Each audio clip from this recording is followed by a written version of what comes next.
Hello and welcome back to my channel. I'm Alison. I write as Sinclair, Alison May, and in collaboration as half of Juliet. My most recent novel, A Season for Love, a super fun rom-com writing as Sinclair, is out now in all good bookshops and some nefarious bookshops. So if you haven't picked up a copy of that yet, please do.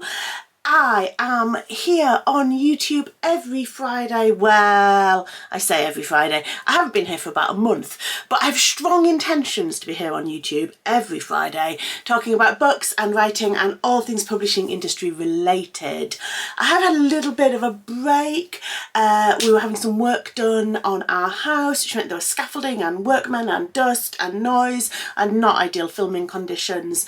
And then just as that was sort of winding down, I got edits on the second book in the season series, which will be out in August. So I was a little bit snowed under doing that.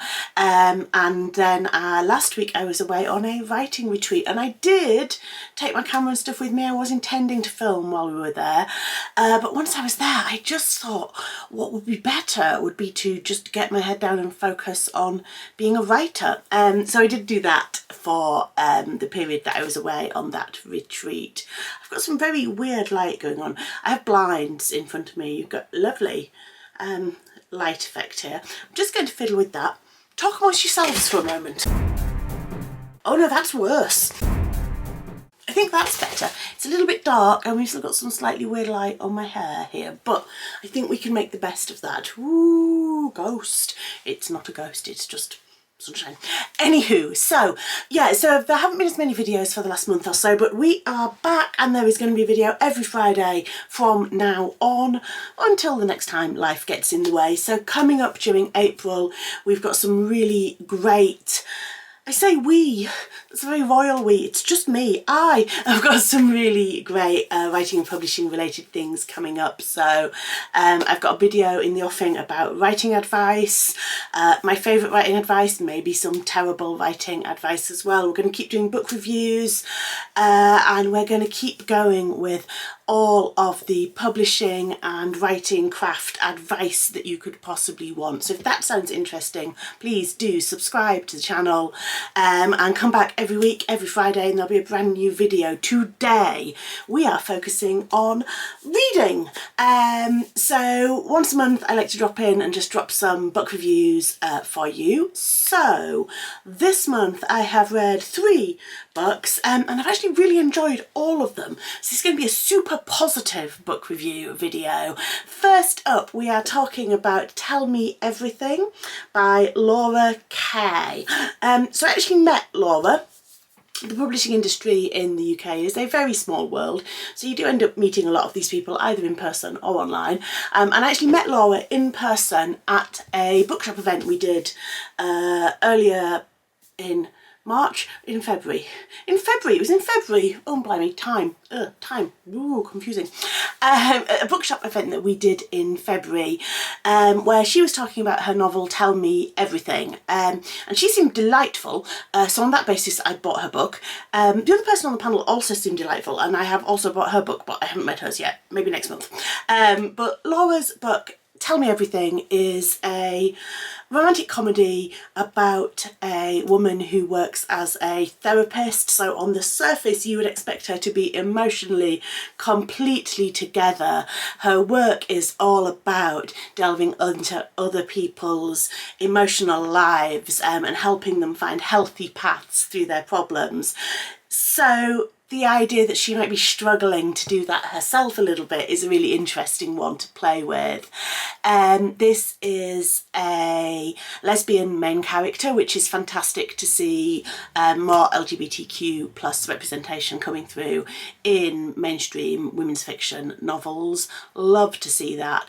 But most of all, it's just a really, really good read. It was one of those books that as soon as I started reading it, I was in it. What I find more and more is that a lot of the times it takes me a while to really get into something I'm reading.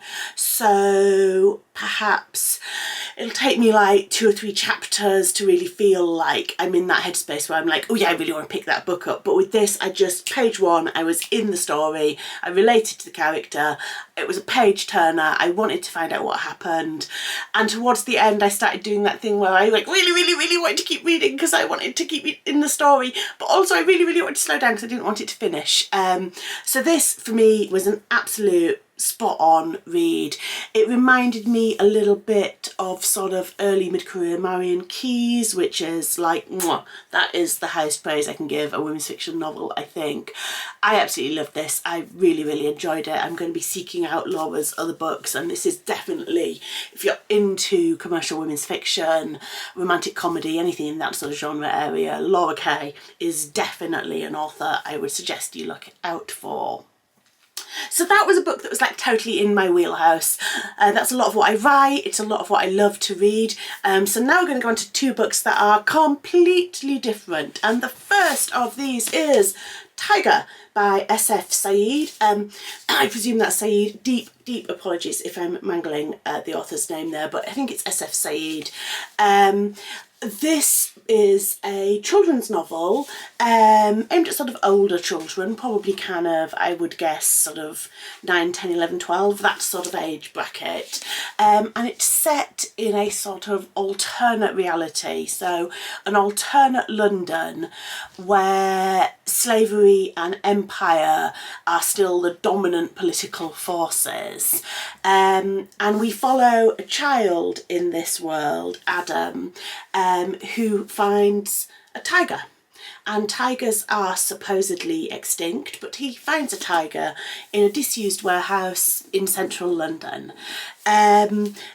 And from then on, an adventure ensues. And this is a book that is about some really big themes that feel very relevant today, like racism and social exclusion and hierarchies, and how some groups in society kind of hold on to power and don't want to share that power, and colonialism and slavery and empire, and all of those things are going on in this story. And it's also a cracking good read. So this was a book club pick for the book club I go to. One of the guys who comes to that book club is a children's author himself, and he's always very keen to encourage us to kind of read some children's fiction in the mix of everything else that we read. So this was a really kind of slightly off the wall choice, but I think everyone in the book club really enjoyed it and really appreciated it.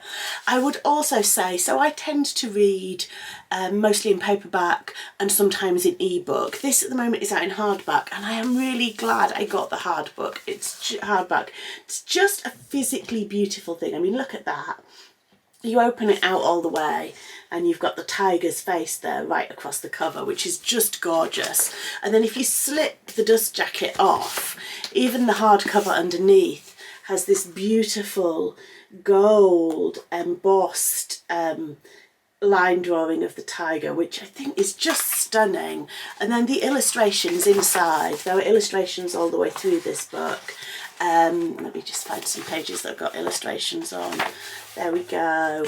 And it's just a physically really beautiful thing. So if you are interested in this, it is one of those rare times where I would encourage you to think about investing in buying the hardback, because I think in this case it's really worth it. It's just a physically very beautiful object. The illustrator is Dave McKean, so credit to him, because it is a very beautifully illustrated book as well as a beautifully written book. So that's another hard recommend. That's 2 for 2 so far. Third up this month, another left field choice. We have A Spy Among Friends, Philby and the Great Betrayal by Ben Macintyre. Now, a lot of you will have heard of Ben Macintyre.